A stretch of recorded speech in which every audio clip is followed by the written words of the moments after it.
Hey guys, so today I'm going to show you how to change the scissors on your AK-1 cut pile tufting gun.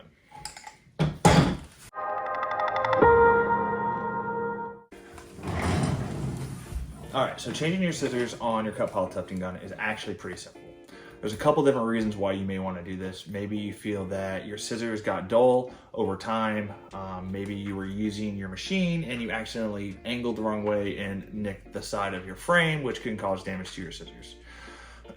Now, there are a couple different considerations to make sure that you're paying attention to when you're doing this. Now, depending on your model machine, where you get it from, and then where you got your scissors from. Different pairs of scissors can be different lengths, different widths, things of that nature. And you may have to do a couple other adjustments to the machine to make sure that those scissors work.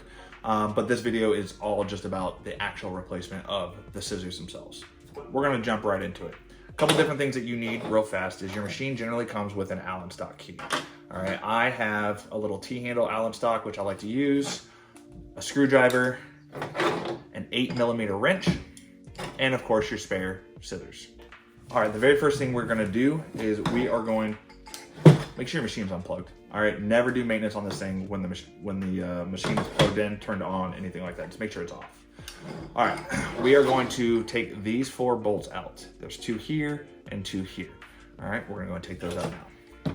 I like using this T-handle just because I can spin it. It makes things a lot faster. All right, when you take out this side here, because this is your closer, there's gonna be the whole closing mechanism is gonna come out along with the little hook that you generally hook the machine on. All right, try and keep everything kind of together. There is a washer on one nut or on one screw. Try to keep it all together and just set it to the side. You don't really need that. Now your handle is gonna pop right off. You kind of gotta wiggle it a little bit, but it should just come right out, just like that. Okay. Last thing the next thing you're gonna do is the bottom bar of your machine. You're gonna loosen that up and take that bottom bar off. Now you're not gonna don't try to twist it or anything like that. Just loosen it up. It comes right off. And you're gonna pull up right there. See that? All it is pull up. Now try not to twist this bar too much because you can change the settings if your nuts are loose. Next thing you're gonna do is you're just gonna slide this right out. Now this is the easiest way. When you set your machine down, make sure you're not setting on the switch. This is the easiest way to do this. It's just to slide it all the way out, just like that. Okay, there are some nuts down here. Make sure you don't lose those. On the back of your scissors, the back side right here is a screw. Get a screwdriver and unscrew it. The screw should come right out, and then you lift your scissors. Now they're kind of jammed in this front part of the thing, so make sure you just lift them up and out. Next step, grab your new scissors, close them. All right, close them. Set it back in there. And if you notice on this part of the guide here, there's a little notch. You want this little nubby here up and through that notch, just like that. And then you're gonna push them down to make sure they're seated fully, just like that. There's gonna be a little bit of resistance because there's a spring underneath there. Put your screw in and screw it in. Now make sure that you get your screw all the way down and it's as flat as possible because you don't want it rubbing on anything else. And there you go, now it's in there. It's seated in properly, good to go. Next thing we're gonna do, we're gonna pretty much do everything but just in reverse. We're gonna slide this back on here. Okay, we're back in, we're locked. We're gonna put the bottom bar back on. Oh, I'm hitting the closer.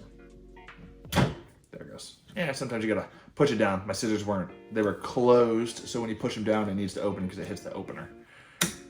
Put that on, make sure you put your screw back on.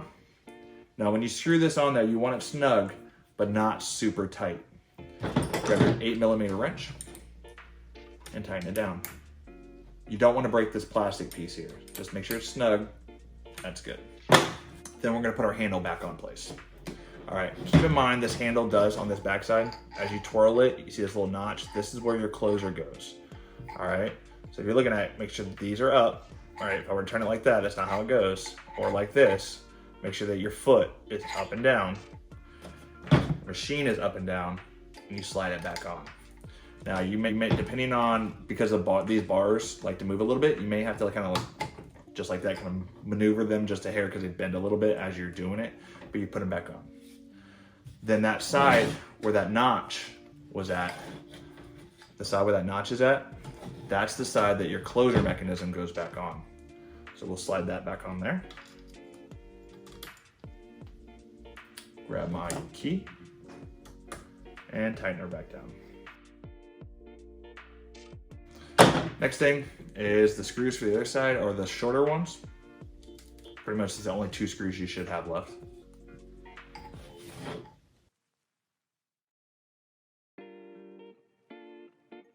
All right, and you are going to manually rotate it, make sure it's not grinding anywhere, and it's good to go, just like that.